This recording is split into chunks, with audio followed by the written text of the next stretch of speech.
We are now spending about 180 billion to construct a new chamber because we can't fit in the other one. Instead of constructing schools, we are constructing chambers to accommodate the growing number of MPs. And you continue saying we want to save money, we can't pay our debt.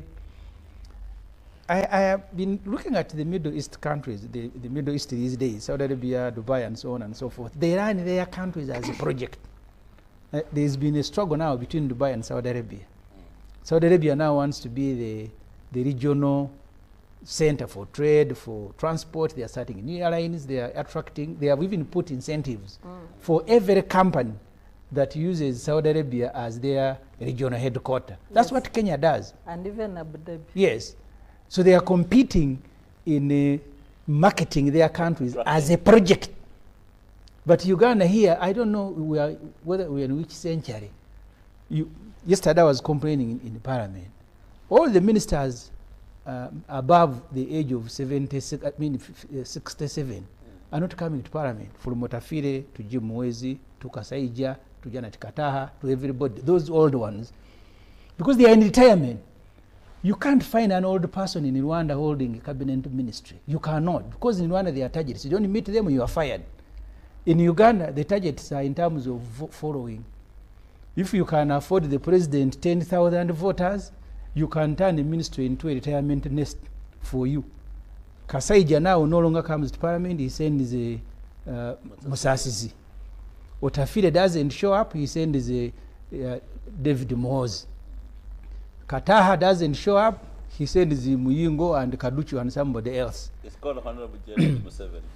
So why didn't you say Otafire General? So I mean, Honorable. So when it comes to Kataha, you remind me that I should call her.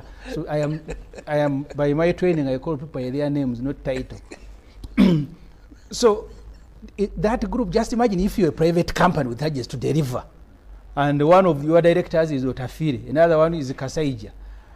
I was told by people who go to negotiate loans and financing of projects in Uganda that you carry Kasaija and his agent who are going to sleep in a meeting. Chinese bring very young people on laptops, and for you present a Kasaija there who sleeps, and you think you are running a country, and they say that's why you have problems with many of the loans that you contract. But for God's sake, if you are sending judges to go and negotiate, because look, one time gentleman told us, if you're going to look at the performance curve of Mr. Museveni and his government, the first years when Museveni was very productive, the first 5 to 10 years, the government was moving. Now he himself is tired, his cabinet is tired, they are a group that has no direction. Even his son keeps saying it, that these fellows are tired, they need to go away, they are not thinking anymore. So even if you get all the parastatals and you load them on your shoulders, you're actually making the situation worse. I have told you, they can't run the departments that they have. Now you're overloading them. Not that, and please, I want to keep saying this, I support rationalization 100%, but I don't trust that this pair of hands called the NRM will make any difference. In fact, would you be happy if President Museveni were to fire the olds and bring in young vibrant people? He needs to start with himself. So they all go as a group. He's an elected leader. You get people who are competent, who are energetic, and give them contracts. And then assess them by year.